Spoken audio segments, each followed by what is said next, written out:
शीतल एक बहुत ही बुजुर्ग महिला थी। वो फैक्ट्री में चूड़ियाँ बनाने का काम किया करती थी। उससे जो पैसा आता वो उसे अपने पोते पुनीत के लालन पालन में लगा दिया करती थी। पुनीत एक अनाथ बच्चा था जो अपनी दादी के पास रहता था। एक दिन की बात है। दादी माँ, मुझे बहुत तेज भूख लगी है, कुछ खाने को दो ना। बेटा, अभी तो मैंने कुछ भी नहीं बनाया है और ना ही कुछ खाने के लिए रखा है। अभी थोड़ा सा इंतजार कर ले, मैं अभी कुछ बना देती हूँ तेरे लिए। हाँ हाँ, वही दाल और चावल, रोज रोज दाल चावल दाल रोटी, बस यही बनाती हो तुम। मैं ये सब रोज खा खा के पक चुका हूँ। अब मुझे ये चीज अच्छी नहीं लगती। मुझे बाकी सब लोगों के जैसे बर्गर, पिज्जा, मोमोज खाने हैं और चॉकलेट तो मुझे बहुत अच्छी लगती है। मुझे चॉकलेट दिला दो ना। बेटा, मेरी इतनी कमाई नहीं है कि मैं तुझे ये सारी चीजें खिला सकूं, तुझे रोज के रोज चॉकलेट दिला सकूं। मैं तो सिर्फ दाल रोटी के लायक ही कमा पाती हूँ। मैं तुझे रोज रोज चॉकलेट नहीं दिला पाऊंगी। बेटा, तू तो जानता है हमारे घर के हालात कैसे हैं। तू तो मेरा समझदार बच्चा है ना, ऐसे जिद मत किया कर। मुझे बहुत बुरा लगता है बेटा जब मैं तुझे तेरे कहने पर तेरी पसंद की चीजें नहीं दिला पाती। पुनीत शीतल से नाराज होकर घर से निकल जाता है और चलते चलते उसकी नजर गली के कुछ लड़कों पर पड़ती है जो महंगी चॉकलेट खा रहे होते हैं। वो उन्हें लालच भरी नजरों से देखकर ललचा रहा होता है और तभी उनमें से एक लड़का चिंटू बोल पड़ता है। क्या रे पुनीत, तू इतनी देर से हमें क्यों घूरे जा रहा है? मेरी चॉकलेट को नजर लगाएगा क्या? ये यहाँ की चॉकलेट नहीं है, ये अमेरिका की चॉकलेट है। अमेरिका से ये मेरे मामा लेकर आए थे। तू ऐसे मत देख इसे। चिंटू, तू थोड़ी सी चॉकलेट मुझे भी खिलाना, मेरा भी बहुत मन है चॉकलेट खाने का। क्या रे, तुझे चॉकलेट क्यों खिलाऊं मैं? तूने अपनी शक्ल देखी है?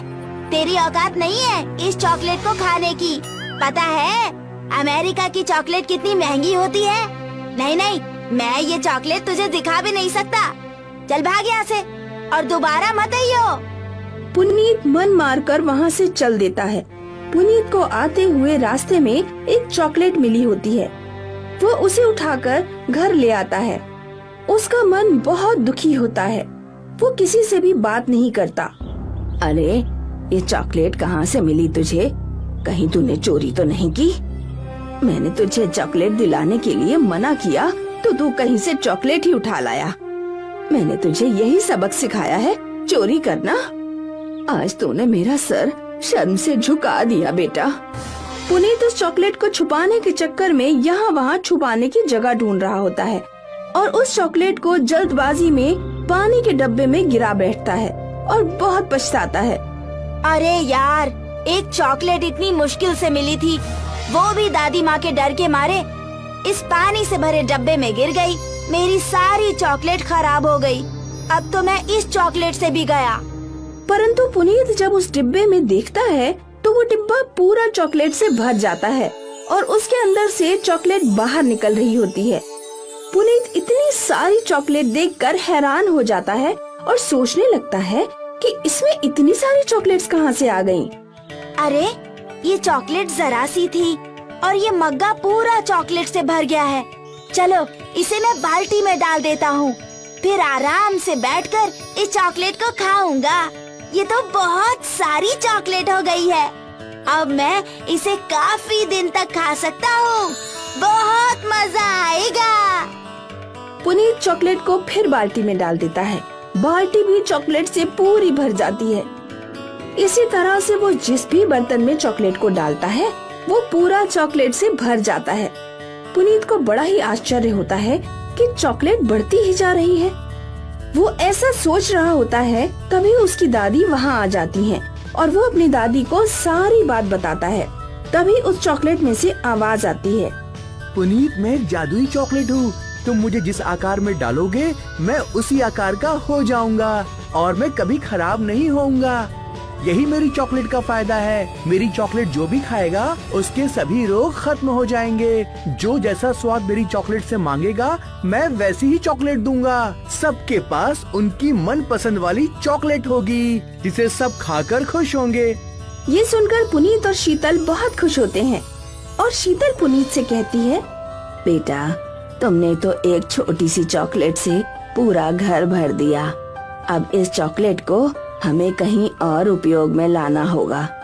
चॉकलेट का स्विमिंग पूल बनाते हैं जिससे इस चॉकलेट के स्विमिंग पूल में सभी बच्चे चाव से चॉकलेट को खा सकेंगे और जिनको कोई प्रॉब्लम होगी वो भी दूर हो जाएगी। इससे हमें बहुत सहायता मिल जाएगी और सब लोगों का भला भी होगा। पुनीत और शीतल इसी तरह से एक विशाल स्विमिंग पूल बनाते हैं और चॉकलेट उसमें डालते हैं। वो विशाल चॉकलेट का स्विमिंग पूल बन जाता है। अब गांव के सभी बच्चे उस चॉकलेट वाले स्विमिंग पूल में नहाने आते हैं और सभी बच्चे उस स्विमिंग पूल का मजा भी लेते हैं। इसी तरह पुनीत और शीतल सभी लोगों का भला करते हैं।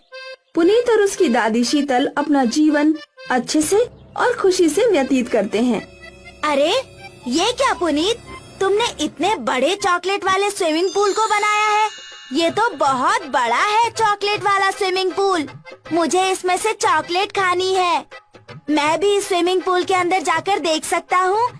आखिर इसकी चॉकलेट कैसी है? चिंटू जैसे ही उस स्विमिंग पूल के अंदर जाता है तो उसके शरीर पर खुजली होने लगती है। वो चिल्लाने लगता है, अरे बचाओ, मुझे बचाओ। ये कैसा चॉकलेट वाला स्विमिंग पूल है? सब कहते हैं इसमें हर तरह की परेशानी दूर हो जाती है, परंतु मेरी तो परेशानी बढ़ गई। इस स्विमिंग पूल में उतरते ही मुझे खुजली होनी शुरू हो गई। कैसा चॉकलेट वाला स्विमिंग पूल है ये? मुझे इस स्विमिंग पूल से बाहर निकालो, जल्दी बाहर निकालो। तभी वहाँ पुनीत आ जाता है और उससे कहता है, चिंटू ये सही है कि इस चॉकलेट वाले स्विमिंग पूल में सभी की परेशानियाँ दूर हो जाती है, लेकिन तुमने गलत भावना से इस स्विमिंग पूल में कदम रखा, जिसकी वजह से इस चॉकलेट वाले स्विमिंग पूल ने तुम्हें सजा दी है। चिंटू खुजाते खुजाते उस स्विमिंग पूल से बाहर निकलकर भाग जाता है और कभी भी स्विमिंग पूल की तरफ मुड़कर भी नहीं देखता।